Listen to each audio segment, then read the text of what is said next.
윤상현과 아깝게 떨어진 우리 남영희 후보를 위한 나름대로는 희소식. 그러니까 이 윤상현의 보좌관이요. 그 미래통합당의 안상수가 후보로 나왔었잖아요. 안상수를 떨어뜨리기 위해서 사건을 조작한 게 있더만. 이거 사건 내용 보니까 어마어마한 사건이더라고. 그러니까 마치 안상수가 뇌물을 받은 것처럼 조작을 한다 이거예요. 그것도 윤상현 보좌관이 그 짓을 했어. 한바 브로커라고 하는 사람하고 유상봉하고 짜고. 근데 이 어떤 사기건이든 이렇게 비리건이든 한바가 등장하는 순간 이 돈 단위가 그냥 뭐 몇 천만 원, 뭐 몇 억 이런 단위가 아니잖아요. 근데 한바집 밥이 맛있거든요. 맛있기는 양도 많고. 잘 나와요? 엄청 네? 맛있어요. 잘 나와요? 그러니까 한정식 중에 짠 최고봉이라고 봐. 한바집에서 주는 밥은. 그러니까 매일매일 엄청난 양을 소비하기 때문에 재료가 좋거든요. 다 맛있을 수밖에 없죠. 그런데 그게 그러니까 현금으로 도는 돈이어가지고 이게 어느 장부에도 드러나지 않는 정말 눈먼 돈이라고, 눈먼 돈은 아니, 다 주인이 있는 돈인데 이게 빨대만 제대로 꽂으면 정말 짭짤한 사업인 거죠. 여기에서 이 윤상현 의원실 이 보좌관이라는 이 사람 50대 중후반이더라고요. 근데 이 사람이 정말 그 한바계에서 잔뼈가 굵은 대단한 사람이더라고요. 저는 그런 사람이 어떻게 지역구 보좌관을 하고 있었는지 그게 신기할 정도로 그렇게 범죄 혐의가 좀 뭔가 드리운 사람들은 되도록이면 잘 안 쓰려고 하거든요. 너무 리스크가 크기 때문에. 전용 아니, 그 아니에요? 문제는 그러니까. 지금 안상수가 인천시장으로 재직할 때 건설 현장에서 이권을 챙겨주는 대가로 내연녀 등을 통해 수십억 원을 받아 챙겼다 이러면서 고소를 했어. 여기서 내연녀도 까이는 건가요? 그러니까 근데 그게 허위 사실이었다는 거죠. 그렇게 엮어가지고 안상수를 사퇴시키거나 떨어뜨릴 목적으로. 근데 이게 뭐 그냥 측근도 아니고요. 사급 보좌관이에요. 그러면 윤상현 자체의 지금 이런 식의 공작은 의원직 날아갈 사안이잖아요. 네. 아니 그리고 윤상현 쪽에서 이 공작을 안상수한테만 했을까요?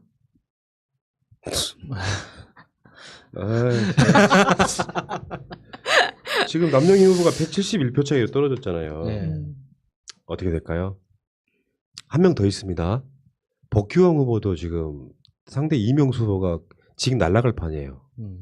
거의 사실 유폐에 의한 이게 어마어마하게 심했더라고 선거전에서. 근데 이제 문제는 이게 이제 그 당선 무효가 된다고 해서 그 2등 후보가 승계하는 게 아니잖아요. 다시 재선거를 해야 되는 거여서 이게 그런 법이 빨리 만들어야겠네요.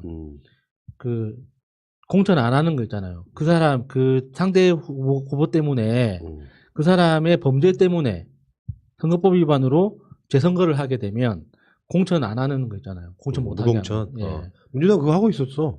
예. 그러니까 그거를 이제 법으로 이제 또 확실하게 박아야. 근데 윤상현은 무소속이잖아요. 문제는. 아우 진짜.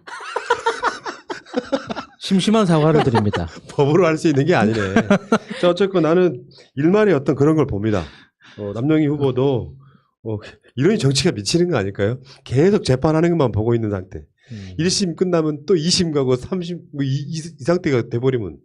저는 지금 복규영 후보 같은 경우도 거기도 표수 엄청나게 적거든요. 500몇 표인가 차이밖에 안 나요. 네. 근데 그쪽이 어마어마한 그 허위사실 유포를 했더만요. 그게 직접 발언한 것들이 있어요. 의원직 날아갈 각이에요, 보면. 그렇게 그러니까 재선거해야 되나. 선거가 무효가 되면 재선거고요. 예. 선거 중간에 만약에 자리가 비는, 그러니까 선거랑 상관없는 죄로 의원직이 날아가면 보궐선거거든요. 예. 재선거라고 보는 게 맞겠지. 예. 당선 무효 사유에 해당한다면. 그러니까 지금 남영희 후보 위원장이죠. 남영희 위원장 이 방송에 열심히 출연하면서 잘 활동하고 계시더라고요. 지금처럼만 계속 하시면 되겠습니다. 네. 자, 알겠습니다. 그 얘기는 여기까지. 폐지돼요. 야수님의 수건사업 아니었어요? 뭐 공인인증서가 폐지되는 거 사실 저는 안 믿습니다. 결국에는 사설로 다 살아남을 테고 이게 우리나라 이거 생각해 보시면 돼요.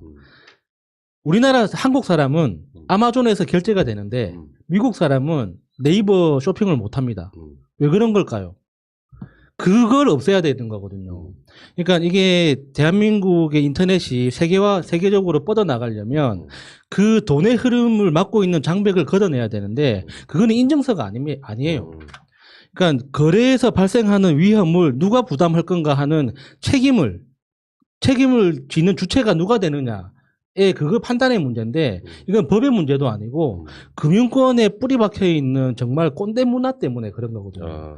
그러니까 고객이 책임지도록 모든 리스크는 단돈 1원짜리의 어떤 손해라도 모든 리스크는 고객이 지도록 설계를 하다 보니까 고객 컴퓨터에다가 이상한 프로그램을 마구 까는 거죠. 그러니까 액티브엑스가 없어졌다고는 하지만 액티브엑스를 대신하는 그러니까 실행 파일들을 막 이것저것 깔라고 요구하잖아요. 그러니까 결국에는 액티브엑스하고 똑같은 효과를 내는 게 여기에서 발생하는 거래 과정에서 발생하는 일말에 0.001%의 그 사기의 가능성 있잖아요. 그거를 누가 책임질 거냐. 여기에서 약간의 통신 오류가 생겼을 때 발생하는 이체 수수료 500원을 누가 책임질 거냐. 이걸 고객이 책임져야 된다라는 전제하에서 이 금융 시스템을 설계하다 보니까 외국하고 이게 호환이 안 되는 거거든요. 그러니까 지금 당장 인증서를 폐기를 하면 우리는 약간 이제 5초 정도 편해지겠죠.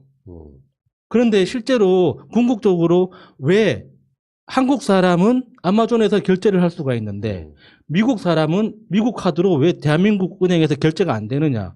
이거는 풀리지 않는 숙제가 되는 거예요. 이거는 이거 법의 문제가 아니에요. 아니 사실 그 액티브엑스가 크게 문제가 되고 이게 우리나라만 있었어? 라고 했던 게 천송이 코트 때문에 시작된 거거든요. 네. 그게 이제 별에서 온 그대가 시트를 치면서 전지현이 입고 있는 코트를 사고 싶은데 내가 한국 사이트 들어가서 그 코트를 살 수가 없는 거예요. 왜? 이상한 프로그램을 막 다 다운을 받아야 되는데 이거를 계속 아니오만 누르다 보니까 결과적으로 살 수 없는 상태? 그런데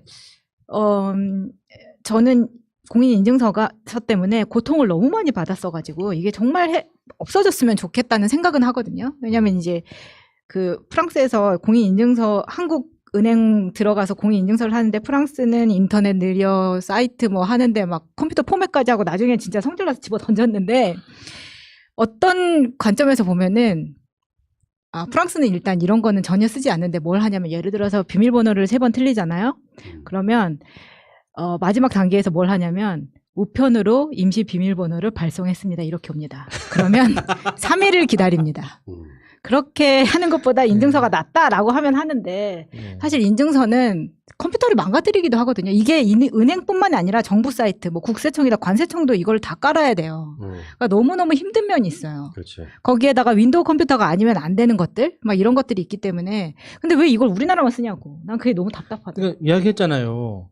리스크를 사용자가 100% 부담해야 되기 때문에 그러니까 서비스를 제공하는 측에서는 어떤 리스크도 지지 않기 위해서 머리를 쥐어 짜내다 보니까 그런 이상한 프로그램들을 사용자한테 설치하라고 요구하는 거예요. 근데 외국 사이트를 이용해 보신 분들은 알겠지만 설치하는 게 없어요. 대부분 그러니까 뭐 256짜리, 512짜리 정도의 뭐 난수가 그냥 그러니까 자동적으로 설치가 되거든요.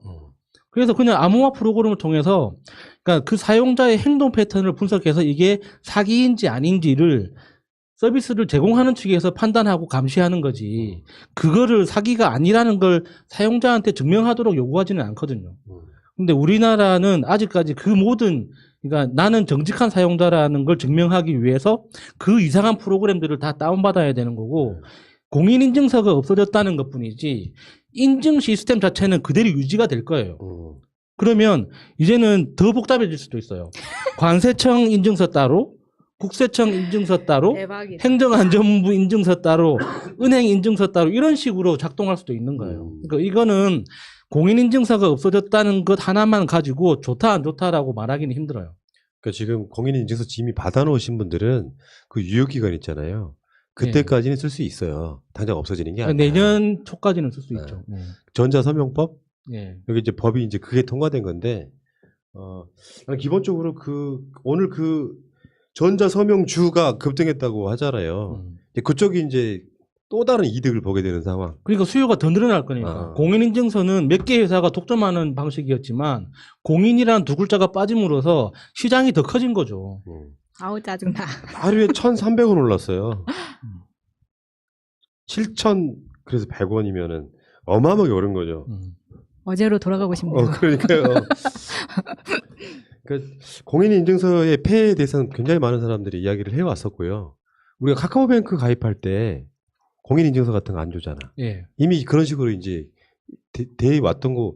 그러니까 어떤 식으로든지 보완할 수 있는 어떤 것들은 되게 많아질 텐데 거기에 이제 우리나라 이렇게 ICT의 최강국이면서도 그거 하나 때문에 못했던 것들이 굉장히 많았다. 이런 차원에서는 이것도 저는 내가 봤을 때요 정권 교체 효과라고 봐요. 예, 그거는 확실해요. 예. 그러니까 이게 좀 뭔가 잘못된 부분들은 계속 바꿔나가는 거죠. 세상이 이렇게 느리게 가는 거예요. 법적인 특히- 문제가 있기 때문에. 특히 금융은 바꾸는 게 정말 힘듭니다, 진짜. 공인인증서